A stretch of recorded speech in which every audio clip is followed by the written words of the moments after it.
मोहनजोदारो के अदृश्य खजाने की खोज।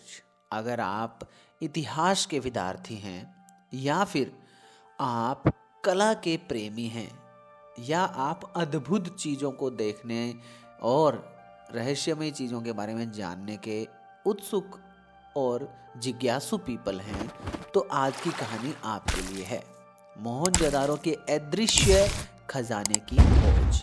ये कहानी है लेकिन उससे मिलती जुलती है। स्लीप पिल्स चैनल को सब्सक्राइब करके घंटी दबा लो ताकि हम लोग कहानियाँ आपके साथ साझा करते रहें। शेयर करना अपने दोस्तों के साथ ये कहानी। बहुत समय पहले की बात है। मोहनजोदारो सिंधु घाटी की सभ्यता का एक प्रमुख शहर था। सिंधु घाटी कौन सी? जो सिंधु नदी के किनारे बसी थी।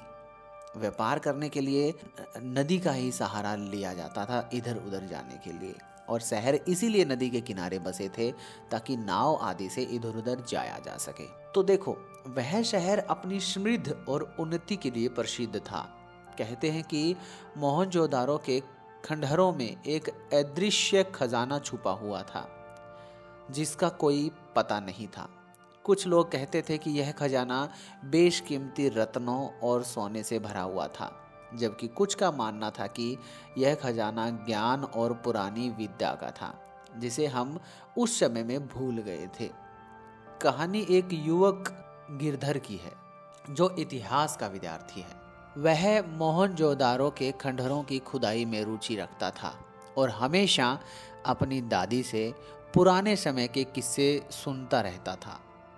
दादी ने उसे बताया था कि मोहनजोदारो एक ऐसा खजाना है जिसे किसी ने भी कभी देखा नहीं या खोजा नहीं और पाया नहीं, और सबसे बड़ी प्रॉब्लम, आज तक किसी ने उसे खोजना चाहा ही नहीं।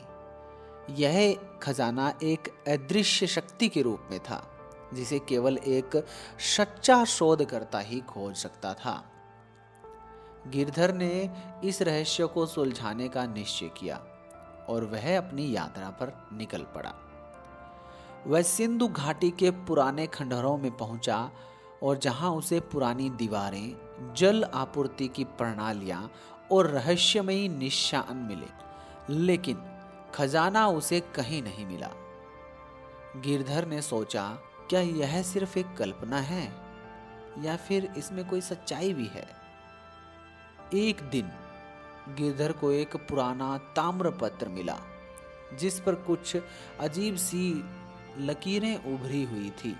ताम्रपत्र को ध्यान से पढ़ने पर उसे पता चला कि इसके अंदर कोई कोडेड संदेश है जो एक प्राचीन भाषा में लिखा गया है।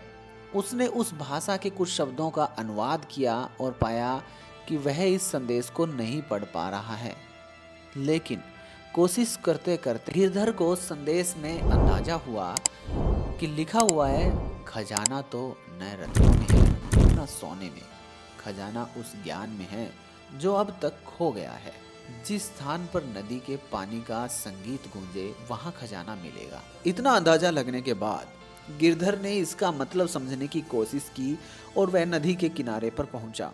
वह सोचने लगा, यहाँ से नदी बहती है तो क्या सच में नदी के पानी में कुछ छुपा हुआ है? उसने पानी में ध्यान से देखा और पाया कि नदी के किनारे एक गहरे गड्ढे के पास एक पुरानी मूर्ति रखी हुई थी। मूर्ति के पास एक गुप्त दरवाजा था जो किसी समय खुलता था। गिरधर ने उस दरवाजे को खोला और अंदर एक पुरानी कक्ष में प्रवेश किया। वह कक्ष पूरी तरह से अंधेरे में था, लेकिन एक जादुई शक्ति महसूस हो रही थी। जैसे ही गिरधर ने उस कक्ष में कदम रखा, एक प्रकाश का झरना बाहर से आकर उसे घेरने लगा और अचानक उसने देखा कि उस कक्ष में एक विशाल पुस्तक रखी थी जिसमें प्राचीन ज्ञान और विद्या लिखी हुई थी। यह वही खजाना था जिसे लोग भूल चुके थे। यह खजाना न रत्नों में था न सोने में था, बल्कि एक ज्ञान और शिक्षा का खजाना था। गिरधर ने उस पुस्तक को ध्यान से पढ़ा और समझा कि मोहनजोदारो के लोग इस ज्ञान को अपने समय में छोड़ गए थे। यह खजाना आज भी हमारे लिए एक अनमोल धरोहर था जो हमारी सभ्यता और संस्कृति को समझने का रास्ता खोलता था। शिक्षा क्या मिलती है? सच्चा खजाना न केवल भौतिक वस्तुओं में होता है, बल्कि वह ज्ञान, समझ और संस्कृति में छिपा होता है। हमें अपने अतीत से सीखने की कोशिश करनी चाहिए, क्योंकि असली धरोहर वह है जो हमारे विचारों, परंपराओं और संस्कृति में पाई जाती है। वीडियो अच्छी लगी लाइक, शेयर, सब्सक्राइब करके घंटी दबा लो। और जो धरोहर आज तक मिली, जो चीज़ें मिली, आज तक हम लोग उनको डिकोड नहीं कर पाए हैं, उनकी भाषाएं ना पढ़ पाए हैं। लाइक, शेयर, सब्सक्राइब करके घंटी दबाओ। ये एक काल्पनिक कहानी थी।